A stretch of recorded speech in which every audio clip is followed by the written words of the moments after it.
Xəbərə keçməmişdən öncə videonu like edib kanala abunə olun ki, xəbər hər kəsin qarşısına çıxsın. Ağdam rayonunda kişinin arvadına kəsici alətlə xəsarət yetirməsi hadisəsinin detalları məlum olub. Oxu Azın məlumatına görə, hadisə rayonun Mahrızlı kəndində baş verib. Kənd sakini Gülzəndə Abbas qızı Salahovaya həyat yoldaşı Ceyhun Salahov balta ilə ağır xəsarətlər yetirib. Məlumata görə, hadisəni törətməkdə təqsirləndirilən Ceyhun Salahov bir neçə dəfə məhkumluq həyatı yaşayıb.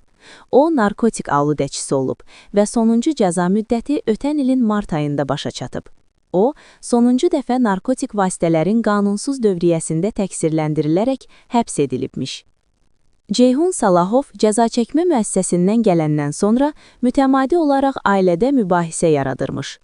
Heç bir yerdə işləməyən Ceyhun Salahov həyat yoldaşı və qaynanasından tez-tez pul alıb narkotik və içki alırmış. Buna görə də mütəmadi olaraq evdə mübahisə yaranırmış.